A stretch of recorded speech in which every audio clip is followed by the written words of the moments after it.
Minahal mo ba siya? Opo. Naging masaya ba siya sa mga panahong nakasama ka niya?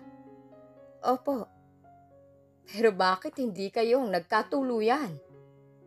Nagpakasyal siya sa iba at wala akong nagawa. Mali nga na sa akin niya ito ngayon itinatanong. Hindi ba dapat sa asawa ni Tatiana? Pero yun mismong sagot na hinihintay niya mula sa akin. Sa tingin ko meron. At yun ang dahilan kung bakit narito ka. Hindi ko po kayo maintindihan kung bakit She's dead. para yung bomba na sumabog sa pandinig ko.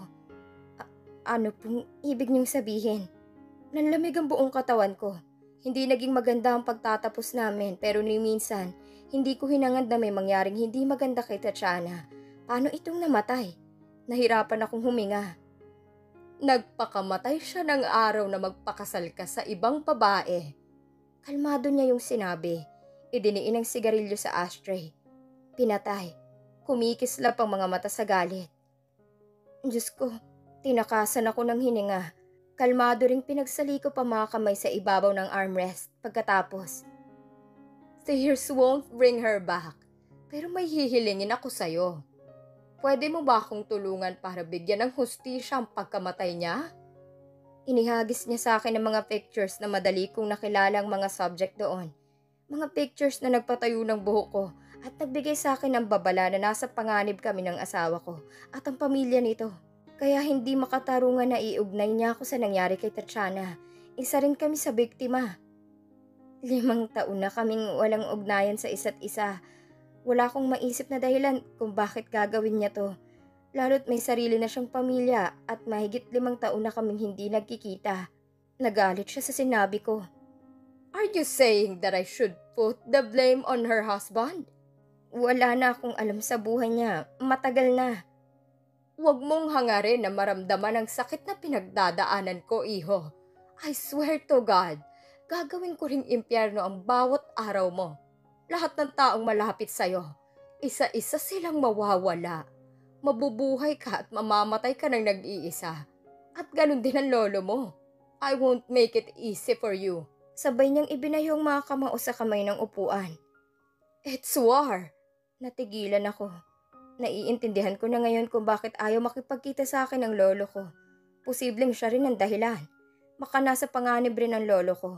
At hindi lang sinasabi sa akin dahil sa kapareho ng aking dahilan. Nag-aalala ito sa kaligtasan ko. Baliw ang matandang ito. Wala akong atraso kay Tatiana. Ano pang kinalaman ko sa buhay nila? Silang nangihimasok sa buhay namin. Ano pong gusto niyong gawin ko? Simulan natin sa ganito. Bibigyan kita ng 24 oras para sisantihin ang guards mo at mga kasama sa bahay. Mananatili sa poder mo ang mga tauhan ko hanggat hindi nabibigyan ng hustisya ang pagkamatay ng apo ko. Kikilos ka ayon sa gusto ko. Shit lang, hindi ako tanga. Krimen yun. Gagawin niya kaming hostage sa sarili naming pamamahay. Malinaw na marami pang masama ang pwedeng mangyari sa aming mag-asawa. Para saan ang yaman ko kung hindi ko maaalagaan ang sarili ko at ang asawa ko? 10 ng mga taong pinagkakatiwalaan ko. Hindi nila mahahawakan kahit dulo ng buhok ng babaeng mahal ko. 24 oras. Ulit ng matanda. Do the job or be the casualty of it. Sumenya siya sa tauhan na tapos na kaming mag-usap. Ibinalik nila ang blindfold ko at isinakay ulit ako sa sasakyan. Hindi ako papayag na mabuhay sa takot si Sunshine. Hindi kahit kailan. Sa biyahe pabalik ng bahay, umiikot ang isip ko habang nasa tabi ako ng armadong tauhan ng matanda. Sa sobrang takot ko para kay Sunshine, naisip ko na kailangan niya makaalis kaagad. Wala akong tiwala sa matandang yun. Ang mga katulad niya kayang gumawa ng mga masasamang bagay at hindi ko nahihintayin yun. Wala na akong pakialam sa galit ng lola ni Tatiana. Basta ligtas ang asawa ko. Nakahanda akong magtiis o kahit mamatay ng nag-iisa. Alam kong malaking gulong kinasasangkutan ko ngayon. Katunayan, tinutukan ako ng baril sa sentido ng tauhan ng matanda dahil hindi na nila inabutan sa mansyon ng asawa ko matapos ang palugit na 24 oras. At dahil sa ginawa ko, alam kong nagdeklara rin ako ng gyera laban sa kanila. Persahan din nila akong kinuha sa kondo ko at ibinalik sa mansyon matapos kong paalisin lahat ng tauhan at kasama ko sa bahay. Pinostehan ako ng 6 na armadong bantay na nakakalat ngayon sa loob at labas ng bahay. Pero anong binabalak nila? Alam kong isa sa mga araw na to, sisingilin ako ng lola ni Tatiana. I feel like I am just a fly crawling alone to the giant spider web, and there's nowhere to run. Wala rin akong backup na maaasahan. The curse of having no friends. Nauunawaan ko na kung bakit dapat ay marunong akong makisama. No man is an island. Kung may mangyayari palang masama sa akin at malayo ako sa lolo ko, wala man lang makakaalam. Kung papatay nila ako dahil sa pagsuway ko, maiiwan si Sunshine na naghihintay sa wala. Hinilit ko uli ang tiyan ko na parang pinipilipit ang bituka ko sa sakit. Binuksan ko ang ref at naglabas ako ng beef cuts. Nagluto ako ng beef broth para hindi mabigla ang sikmura ko. Ibinukod ko sa isang bowl ang sebo sa ibabaw. Nagsalang na rin ako ng ilang patata sa oven para sa carbs intake ko. At tahimik akong humigop ng sabaw. Naghanap ako ng gamot sa gastritis sa medicine cabinet, pero wala akong makita na antacid. Naglaga ako ng luya para sa ginger tea bilang alternative. Hindi pa rin ako makakabalik sa opisina. Bala kong magpatulong sa magagaling na lawyers para maalagaan ang assets at stocks ko. Iniisip kong mag-lie low at hanapin muna ang lolo ko. Kailangan ko ring matiyak na ligtas ito bago ako kumilos. Natutulog ako ng mahimbing pagkatapos kong kumain. Nang magising ako, nagluto ako ng full meal.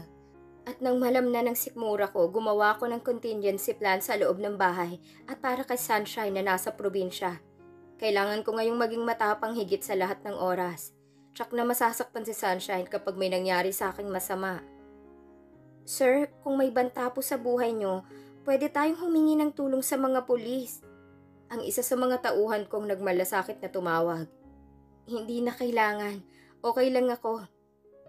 Iba kasing pakiramdam ko. Nararamdaman ko na may iba pang motibong matanda at hindi ang saktan ako. At yun ang aalamin ko. Makalipas ang 3 araw nakatanggap ako ng text mula sa biyenan ko, kay Tatay Delphine. Tawagan ko daw siya kaagad.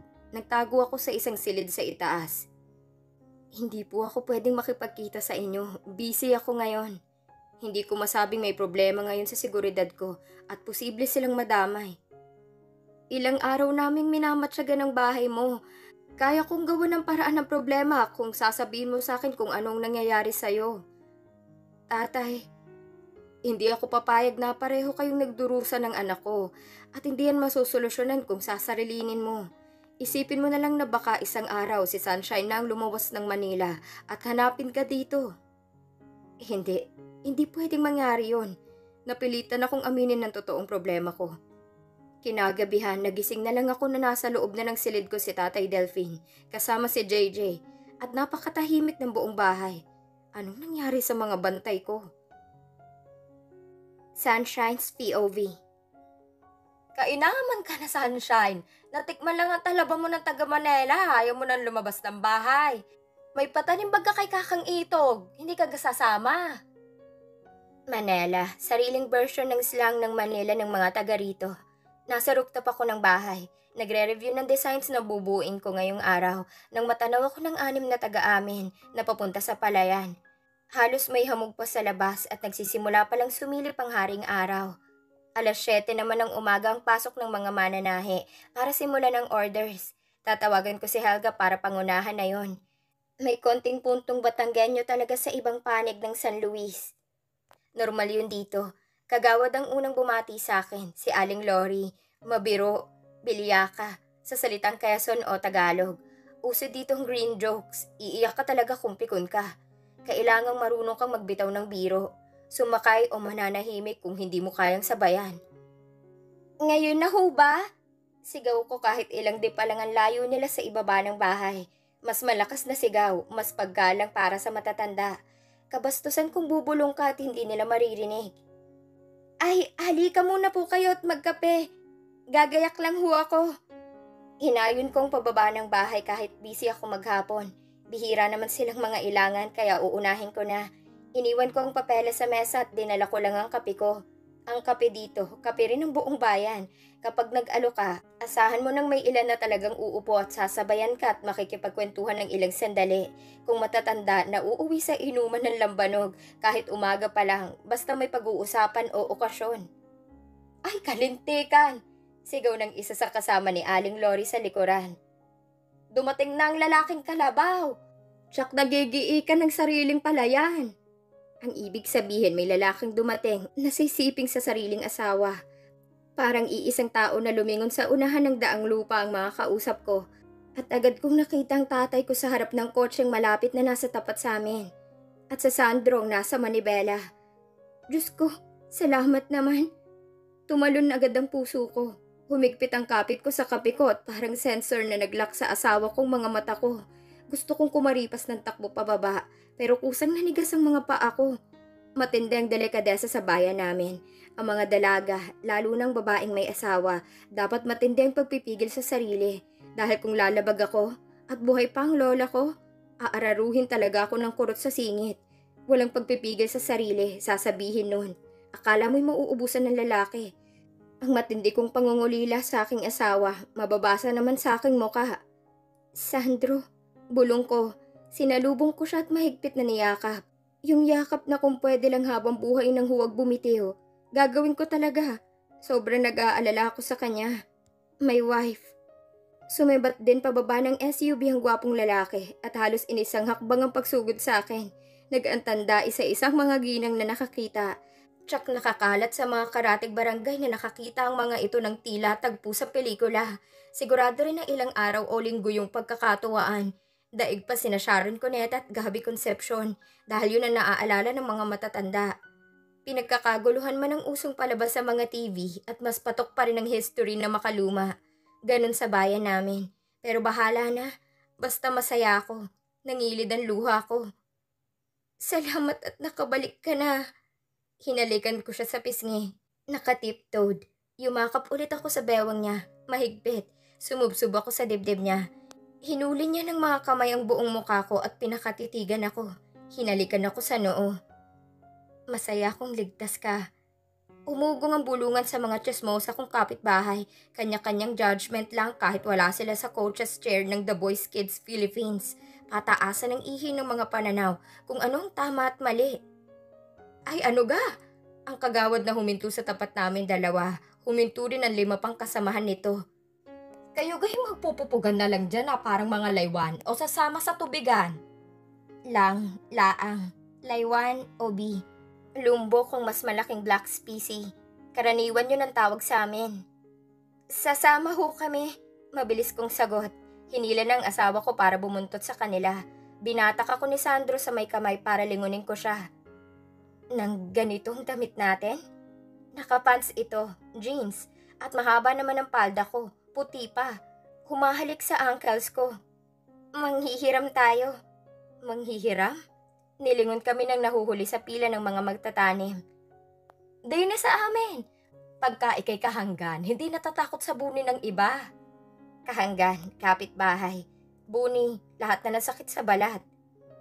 Huwag kang mag-alala. Bulong ko sa asawa ko. Magagaling mag-bleach ang mga taga rito. Kahit punda at beddings, may nag-aalmerol pa. O yung gumagamit ng gawgaw bago plansyahin. Ang nagpapatanim ng bahala sa atin. Dahil kung may sakit ka naman sa balat, kukuyugin ka naman ng mga nag-aalok ng iba't ibang gamot. Kasama ng herbal at oil ointment. Gawa sa mga dahon-dahon. Acapulco ang isa sa mga pinakasikat na pasado na rin sa DOH. Huwag ka ring uubo ng malala, ihahampas talaga sa'yo pabiro ang dahon ng lagundi at balat ng puno ng banaba. Sumingit si JJ, inilabas mula sa passenger seat ang dalang mga pasalubong sa box na lalagyan. Nabasa ko ang buko pie at ilang mga minatamis sa malaking transparent na plastic. Isa-isang binigyan ng mga taga-amin. Ariho ay iuwi nyo at masarap ito sa mainit na kapeng barako. Masayang masaya rin ang kapatid ko dahil buo ng pamilya namin. Mabilis na sininghot ng isa sa mga magtatanim ng palay. Nakabili baga kami noong luwas namin. Ay katabang. Tinipid sa buko. Sagana sa harina. Ano bagat kamahal yata ng buko sa Manila? Palatak nito. Ginto. Sa Laguna ari galing. Salo naman ng isa na binuklat na ang box. Kumuha ng isa at kinagatan. Ipinamigay sa iba pang laman ng box na tinikman. Malamig pa sa love life mo, kumaring tasing. Biro ng kasama. Maninigas ka sa unang kagat. Tawanan. Hindi magpapatalo si JJ. Ay, nasalubong lang namin kasing nagtitinda niyan sa kalye. May alam akong espesyal niyan pero hindi itinadhana na mag-cruise ang aming landas. Bawi ng kapatid ko. Hayaan niyo sa susunod na luwas ko. Hahanapin ko yung buko pay na may konting harina. Tawanan uli. Bumulong si Sandro. Sagutin mo nga ako, Mrs. Legaspi. Uso bang appreciation sa mga taga rito? Hindi sa paraang alam mo. Pero yan ang paraan nila ng pasasalamat. Biro lang sa amin ang pagsasabi ng totoo. Kaya walang nagtatanim ng sama ng loob. Kung may gusto kang sabihin, daanin mo sa biro para walang gulo. Kinabig ko siya padikit sa aking tabi. Alam mo, marami ka pang hindi alam sa bayan namin. Pero sa lugar na to, ligtas ka. Kesa sa Manila, ang mga tao dito, buhay ang kapalit ng pagsisinungaling. At buhay din ang gantimpala sa nag-iingat sa pamilya at mahusay makisama. Hindi ko dati maintindihan pero nagigets ko na kahit papano. Sa mga araw na darating, kung makikihalubilo ka sa mga simpleng mga tao dito, malalaman mo rin. Nararamdaman ko nga at nakita ko na rin yon kay tatay at JJ kung paano nila ako naiuwi dito. May misteryo sa komento niya. May lakip na pagkamangha. Sasabihin mo ba sa akin? Pwede bang sumama muna tayo magtanim ng palay? Umiiwas siya. Dinadaan sa paglalambing. Pagtatalo kan tawag dito ng pagtatanim ng palay. Natutuwa ako na sumama siya at hindi ko na kailangan pang pilitin. Ano kaya ang nangyari? Okay, kakabisahin ko ang language niyo dito para hindi naman ako kuyugin ng mga tinamaan ng lintik na magagaling magbiro. Ngumisi siya parang bata. Aba, simula na po yan, mister. Magiging mahusay kang taga rito. Hindi ko na siya sinaway sa pagmumura na narinig niya lang din sa mga taga rito. Paglalambing na sa amin ng salitang tinamaan ng lintik o kidlat. Superlative na ang kahulugan ay sobra o matindi. Pero ang linyang yon kadalasang matatanda lang ang gumagamit. Hindi ang mga anak o apo o bagong henerasyon. Hindi niya napigil na halikan ako sa labi nang makitang walang nakatingin. Napakatamis, dampi. Sinisinghot ang bango ko. Nakapaloob kung gaano kalupit ang naghihintay sa amin mamayang gabi. Naiwan akong nakapikit. Bitin. Kinikilig na agad ang puso ko. At alam kong ganun din siya. Pinisil niya ang palad ko at ganun din ang iginanti ko sa kanya. Salamat at walang lumingon. Dahil kung hindi, kukuyugin kami ng katakot-takot na biro at hindi ako ganun kagaling sumagot at sumakay. Dumikit sa amin si JJ. Bumulong habang busy kumain at magbiruan ang mga magtatanim habang naglalakad na. Iyahabol kong damit nyo. Lumayo agad sa amin at binalingan ng muse ng grupo na nauuna, si Kagawad Lori, para magbiro. Pasigaw. Diga hoy, mababagal naman kayong lumakad kapag bagong sahod si Mang Itog. Medyo mahalay na biro yun. Nalumpo dahil sa pakikipagniig ang ibig sabihin. Kafgu na lang ngayon ang asawa ni Aling Lori, dating leader ng makakaliwa na nagbalik loob sa gobyerno. Kinatatakutan dahil sa paniniwalang mga anting-anting noon. Tinataga daw iyon sa likod pero hindi tinatablan at iginagalang pa rin ang lahat hanggang ngayon. Sigaw sa inis si Aling Lori.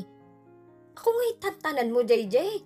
Alam na alam mong hindi na makatayo ang kahitog mo. Matindi ng rayuma mula balikat, paa at ulo. Kinanta niya. Diyos ko, niregaluhan pa ng mga nag-ani ng munggo ng isang sako nitong nakaraang anihan. Paano pa kami makakaisa halik na nga lang, sa noo pa.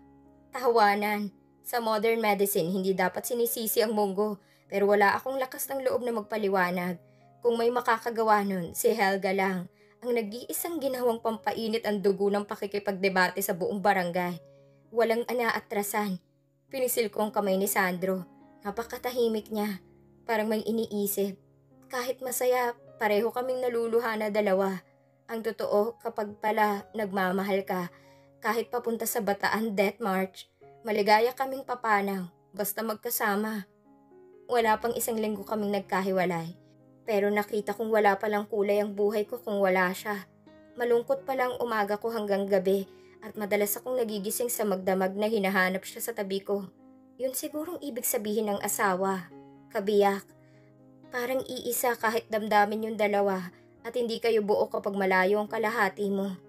Tahimik kaming sumunod sa grupo na paunti-unting dumadami.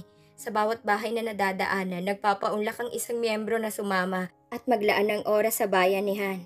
Narinig kong nagbuntong hininga si Sandro at nakilala ko kung ano yun. Paglaya, kaligayahan, second chance. Kapag ganitong umuulan at umiinit, ang sabi ay may ikinasal sa langit. Naniniwala ba kayo ron? Si Sandro talagang tinatanong ng kapitan ng barangay namin, si Cap Bartolome, Billy Navarro, bachelor, gwapo, matangkad, at mga dalaga ng nanliligaw pero pihikan at wala pa rin kasintahan. Galing sa mayamang angkan dito sa amin. Natapos ng kursong agriculture at bumalik dito sa San Luis para tulungan na naghihingalong food basket ng bayan namin. Matagal na panahong nalulugi ang mga magsasaka at palagi pang sinasalanta ng malalakas na bagyong taniman. Dahil sa makabagong agriculture at mga makinarya, nasabayan ng produksyon at napakalaking ani ng mga magsasaka at kapag ganitong maganda ang kita, lahat ay mas masaya. Kanya-kanyang dala ng merienda sa hapag ang mga may-ari ng magkakatabing lupa at sabay-sabay din ang harvest day. Nakalatag ang ambaga ng mga pagkain sa ilalim ng malaking puno ng mangga. Kadalasan sagot ng may pataniman lahat ng konsumo. Pero nitong mga nakaraang panahon na nauso ng internet at nabawasan ng mga pagtitipon, sinasamantala ng iba na makipagkwentuhan sa mga kababaryo habang tumutulong sa bukid. Parang reunion na rin. Naku, ay uulan pa yata. Babala ng isa sa mga matatandang babae na magtatalok ng palay. Yung mga hindi sanay mabilad sa arawan at mabasa ng ulan ay sabihang sumilong muna. Kamahal ng biodiesel sa tindahan ni Aling Kaka. Oo nga, dos lang dati yun ah. Aba, 10 piso na ang isa.